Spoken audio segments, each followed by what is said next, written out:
Class 10 का first chapter physics, प्रकाश का प्रवर्तन एवं अपवर्तन। इसमें मेरा मुख्य रूप है कि आप लोग मेहनत कीजिए, बिना मेहनत का कुछ नहीं होने वाला है।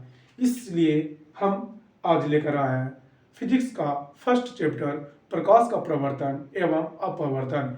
अगर किसी तरह का दिक्कत हो तो यहाँ पे कमेंट करें और हमसे बेहिचक पूछें। अब हम स्टार्ट करेंगे प्रकाश का प्रवर्तन एवं अपवर्तन। जितना भी वीवीआई ऑब्जेक्टिव है उसको हम आज बताने का कोशिश करेंगे। तो प्रकाश की किरणें के समूह को कहते हैं। जो प्रकाश का किरण है, जैसे इधर से जो प्रकाश आती है उकर किरणों को समूह को, तो उसको किरणों के समूह को कहते हैं किरण पुंज। उसकी किरणों को समूह को कहते हैं किरण पुंज। मतलब ये प्रकाश के किरण के समूह को, तो प्रकाश के किरण के समूह को कहते हैं किरण पुंज। एक उत्तल लेंस की क्षमता 1 डायोप्टर है, तो उस लेंस की फोकस दूरी होगी। जब एक उत्तल लेंस की क्षमता है जो कि 1 डायोप्टर है, मतलब एक उत्तल लेंस है और उसका क्षमता है 1 डायोप्टर, तो उसकी फोकस दूरी, तो उसकी फोकस दूरी होगी वो होगी प्लस 100 सेंटीमीटर, प्लस 100 सेंटीमीटर। किसी उत्तल लेंस का फोकसांतर 50 सेंटीमीटर है, मतलब उत्तल लेंस का फोकसांतर है वो है 50 सेंटीमीटर, तो इसका होगा प्लस 2d, प्लस 2d। प्रकाश की किरण गमन करती है, तो प्रकाश का जो किरण है, जैसे इधर से प्रकाश आ रही है, उसका जो किरण है वो गमन करती है सीधी रेखा में। उत्तल लेंस की क्षमता होती है, तो उत्तल लेंस की जो क्षमता होती है वो होती है धनात्मक। उत्तल लेंस की जो क्षमता होती है वो होती है धनात्मक। सोलर कुकर में प्रयोग किया जाता है, तो सोलर कुकर में प्रयोग किया जाता है अवतल दर्पण का। सोलर कुकर में प्रयोग किया जाता है अवतल दर्पण का। काल्पनिक प्रतिबिंब होता है, तो काल्पनिक प्रतिबिंब होता है वो होता है सीधा। जो काल्पनिक प्रतिबिंब बनता है वो बनता है सीधा।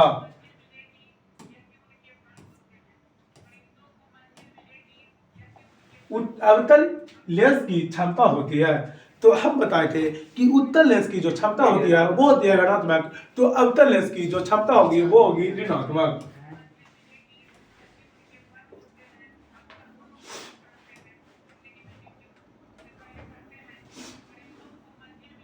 किस दर्पण से हमेशा वस्तु से छोटा प्रतिबिंब प्राप्त होता है? तो अवतल दर्पण से है, जो कि वस्तु से बड़ा प्रतिबिंब प्राप्त होता है। तो उत्तल दर्पण से वस्तु से छोटा प्रतिबिंब प्राप्त होगा। अब आगे चलेंगे। प्रकाश का वेग न्यूनतम होता है, तो प्रकाश का वेग है जो कि न्यूनतम होता है वो है कांच में। मोटर गाड़ी के चालक के सामने लगा रहता है, तो मोटर गाड़ी के चालक के सामने लगा रहता है अवतल दर्पण।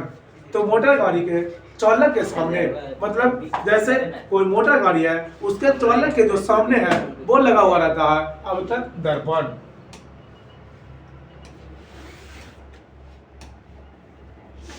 प्रकाश के प्रवर्तन के कितने नियम है? तो प्रकाश के प्रवर्तन के 2 नियम है। फोटोग्राफी कैमरा का विदृश्य होता है, तो फोटोग्राफी कैमरा का जो विदृश्य होता है वो होता है उत्तल लेंस। उत्तल लेंस।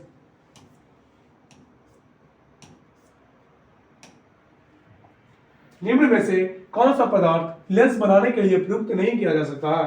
तो इसमें से है जो कि जो लेंस बनाने के लिए प्रयुक्त नहीं किया जा सकता है, तो वो पदार्थ है वो पदार्थ है जो है मिट्टी। मतलब मिट्टी को हम किसी लेंस को बनाने के लिए प्रयुक्त नहीं किए जा सकते हैं। उत्तल लेंस को कहते हैं, तो उत्तल लेंस को कहेंगे अभिसारी लेंस एवं अवतल लेंस को कहेंगे अपसारी। मतलब उत्तल को हम कहेंगे अभिसारी, अवतल को कहेंगे अपसारी। उत्तल लेंस तो ये होगा अभिसारी, अवतल लेंस को कहते हैं, तो अवतल लेंस को जो कहेंगे वो होगा अपसारी। समतल दर्पण द्वारा बना प्रतिबिंब होता है, तो जो समतल दर्पण द्वारा बना प्रतिबिंब होता है वो होता है काल्पनिक।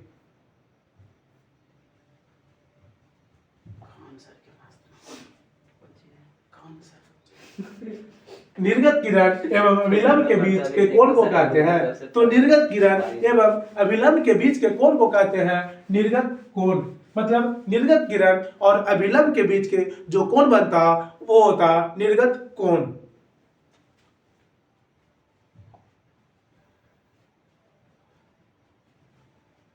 किस दर्पण से वस्तु का बड़ा प्रतिबिंब बनता है? तो उत्तर से है बाबू, जो कि दर्पण से छोटा प्रतिबिंब बनता है, और अवतल से है जो कि वस्तु से बड़ा प्रतिबिंब बनता है। तो इसमें होगा अवतल। जब प्रकाश की किरणें हवा से कांच में प्रवेश करती है तो मुड़ जाती है। तो वो मूर्ति है अभिलंब के निकट।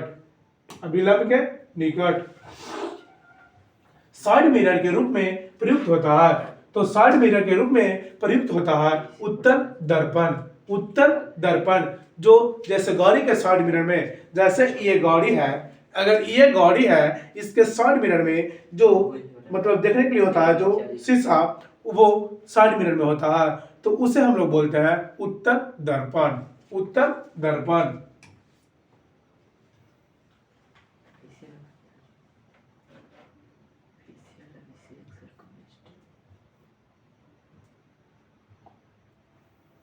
एक अवतल दर्पण की फोकस दूरी 10 सेंटीमीटर है, तो उसकी वक्रता त्रिज्या होगी 20 सेंटीमीटर।